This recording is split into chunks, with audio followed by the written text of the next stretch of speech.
आप सभी श्रोताओं को जय मसीह की। मैं हूं आपका भाई, आपका दोस्त, आपका मित्र अजीत होरो। मित्रों, बहुत बहुत धन्यवाद करता हूं कि बड़े दिन के समय में लगातार आपने वचन से मननों को सुना और मैं विश्वास करता हूं कि उन सारे वचनों के द्वारा आपको अवश्य आशीष मिली होगी।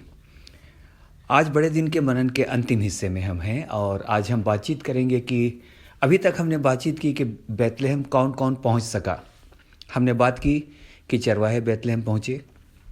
हमने बात की कि ज्योतिषी भी बैतलहम पहुंचे। हमने बात की कि और भी बहुत सारे लोग बैतलहम पहुंचे। But we are going to talk this morning about who could not reach to Bethlehem. Bethlehem के बारे में हम सबों को पता है कि इसका अर्थ है रोटी का घर। रोटी का घर क्यों कहते थे? इसलिए कि वहाँ पर खेती बाड़ी बहुत थी और जो भी वहाँ जाता था उसको काम मिल जाता था।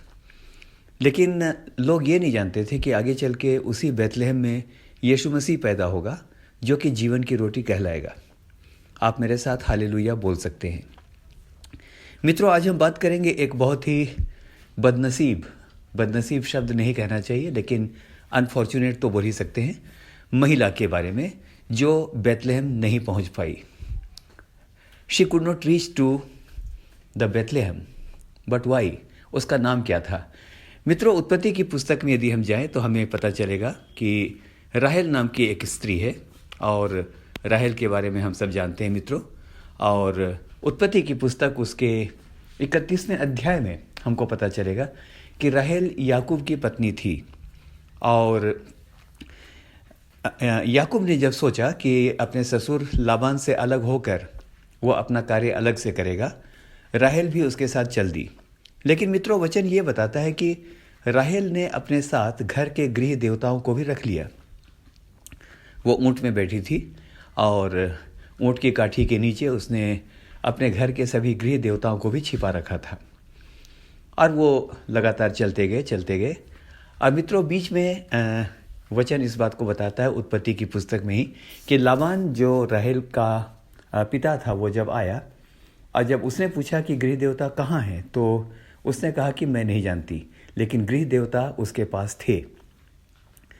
और मित्रों, आगे चल के यदि हम वचन को देखें, डिटेल में नहीं जाते हैं, लेकिन आपको पता चलेगा कि मार्ग में वो थे और राहेल को गर्भ था, वो बच्चा जनने वाली थी।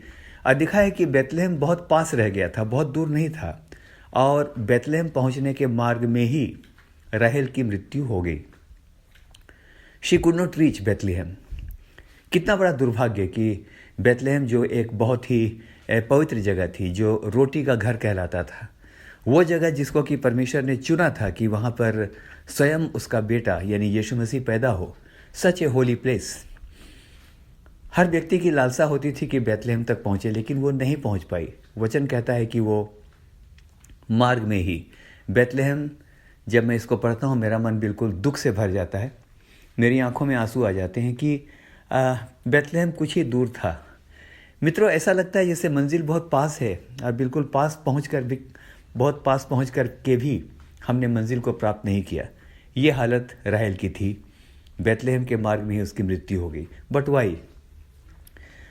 थोड़ी देर हम इसका विश्लेषण करेंगे। 1-2 मिनट के अंदर मैं इस मनन को समाप्त करूंगा। वो इसलिए कि मित्रों, वो याकूब के साथ चल तो रही थी। याकूब जो था वो इसहाक का बेटा था, हम सब जानते हैं, और इसहाक अब्राहम का बेटा था।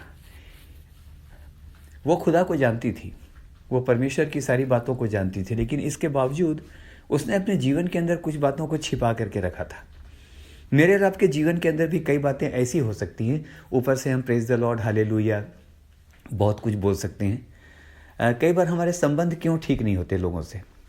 हम मैसेज भी बहुत अच्छा भेजते हैं, जब मिलते हैं तो बातचीत भी बहुत अच्छी करते हैं, लेकिन संबंध क्यों ठीक नहीं होते? शायद इसीलिए कि हम लिखते कुछ हैं, बोलते कुछ हैं, लेकिन सोचते कुछ और हैं। जिस दिन हम किसी व्यक्ति के बारे में अपनी सोच को बदल देंगे, विश्वास कीजिए कि हमारे रिश्ते भी ठीक हो जाएंगे। आइए इस समय राहेल की बात करते हैं। परमेश्वर के लोगों के साथ चलने के बावजूद उसने अपने साथ गृह देवताओं को छिपा करके रखा। मैं कहना चाहता हूँ, आज मैं इस संदेश के द्वारा देवताओं की बुराई नहीं कर रहा। देवता का अर्थ सिर्फ वो नहीं होता है जो कि हम सोचते हैं। गृह देवता का अर्थ होता है कोई भी आदत, कोई भी बुरी आदत, कोई भी ऐसी चीज़ जो कि शायद मेरे आपके जीवन के अंदर गुप्त रूप से छिपी हुई है। ये ईर्ष्या हो सकती है, ये लालच हो सकता है, ये अहंकार हो सकता है, ये क्रोध हो सकता है, ये और कई प्रकार की बातें हो सकती हैं। वचन कहता है यदि तुम लालच भी करते हो तो वो मूर्ति पूजा के बराबर है। तो मित्रों, मैं और आप, हम सभी अवश्य चाहेंगे कि बेथलेहम तक हम भी पहुँचें। हाँ, क्रिसमस तो मना लिया, लेकिन बेथलेहम तक पहुँचने की इच्छा तो मन में है अवश्य। तो बेथलेहम वही पहुँचेगा जिसने अपने जीवन से इन सभी बातों को धीरे धीरे करके निकाल दिया है। मित्रों, आज मैं कहना चाहता हूँ, प्रार्थना कीजिए कि प्रभु, अब नया साल आ रहा है। 2023 हमेशा के लिए अब चला जाएगा। 2024 हमारे सामने है। जो नेगेटिव हैं वो कहेंगे ओ हो, जीवन का एक साल कम हो गया। लेकिन जो पॉजिटिव लोग हैं वो कहेंगे कि यानी प्रभु का धन्यवाद हो, उसने एक साल और हमें जीने का मौका दिया है। तो आइए अपने परमेश्वर से सामर्थ्य मांगें कि इस साल हम इस प्रकार से अपने आत्मिक जीवन में चलें कि हमारे जीवन के बहुत सारे गृह देवता, हमारी पुरानी आदतें, हमारी पुरानी बातें हमारे जीवनों से बाहर निकलने पाए और हमारे जीवन के द्वारा प्रभु की महिमा होने पाए।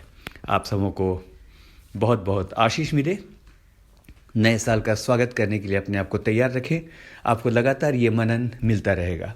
मैं हूं आपका भाई अजीत होरो। जय मसीह की। Praise the Lord. आमीन।